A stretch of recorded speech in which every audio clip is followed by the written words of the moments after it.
Assalamualaikum warahmatullahi wabarakatuh. Teman-teman yang berbahagia, pada kesempatan kali ini pembahasan kita telah sampai pada nazam ismatuhum kasairil malaikah wajibatun wa fadlul malaikah.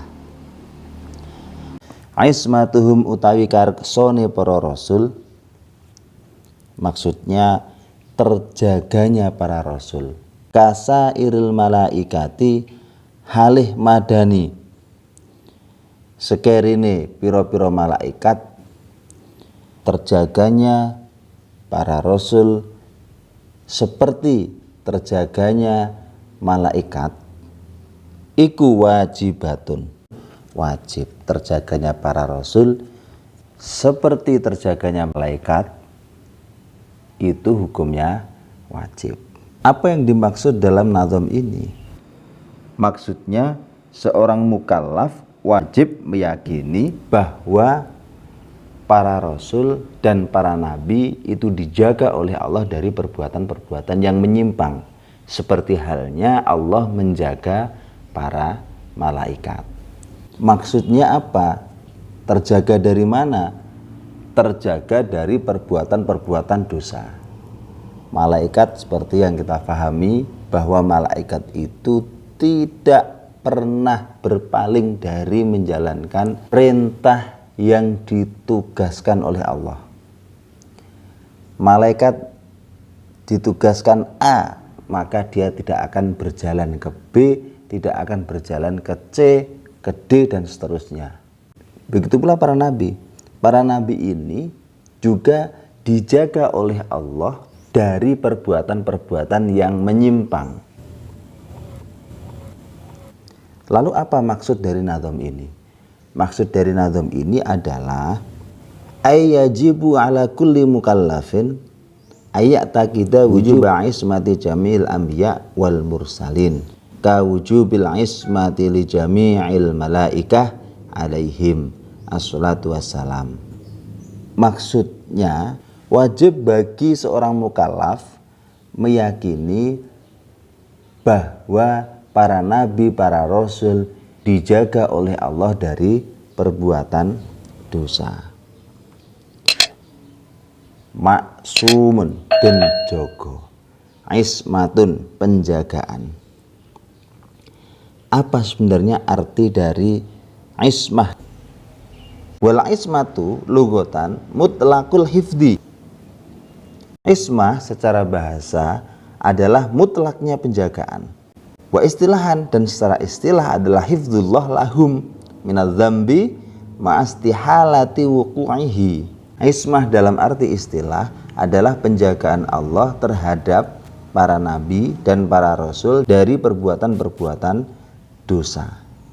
Wa fadlul malaikah, wa fadlulan padha ngungguli sapa rasul al malaikata ing derajate pira-pira malaikat, dan derajat para nabi, para rasul itu di atasnya para malaikat.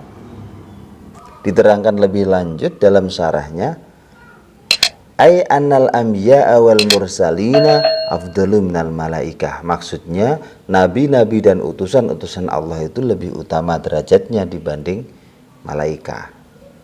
Fa afdaluhum sayyiduna Muhammad sallallahu alaihi wasallam.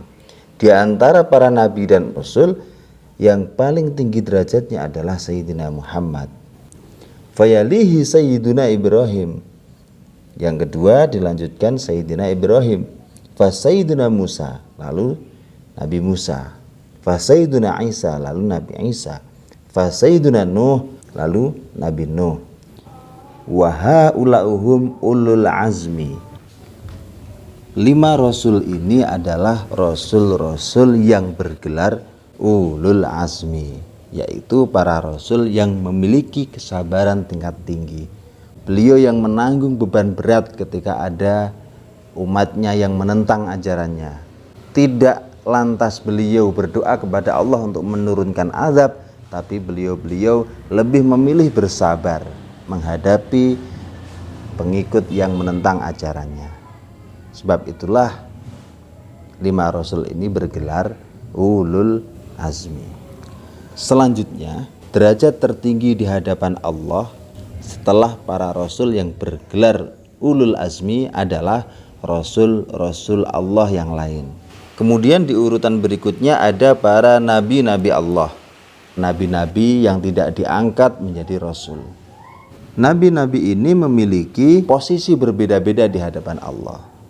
Setelah para nabi, urutan berikutnya adalah para malaikat-malaikat pemimpin, seperti malaikat Jibril, malaikat hamalatul arsy, yaitu malaikat penyangga arsy, yang saat ini berjumlah 4 dan nanti di hari kiamat akan ditambah 4 lagi oleh Allah.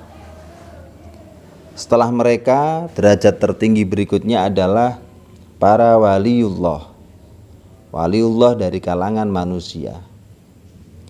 Dalam kitab Nurul Dhalam dicontohkan di antara para waliullah dari kalangan manusia adalah Abu Bakar, Umar bin Khattab, dan para sahabat lain yang masuk dalam sabda Rasulullah bahwa Allah telah memilih para sahabat-sahabat beliau sebagai orang yang memiliki derajat luhur di hadapan Allah dibandingkan alam semesta. Nah, ini contohnya adalah Abu Bakar, Umar bin Khattab, dan seterusnya. Setelah para waliullah yang barusan saya sebutkan tadi, urutan berikutnya adalah para malaikat pada umumnya, yaitu malaikat-malaikat yang bukan pemimpin tadi. Kemudian urutan yang terakhir ditempati oleh manusia pada umumnya. Terima kasih. Assalamualaikum warahmatullahi wabarakatuh.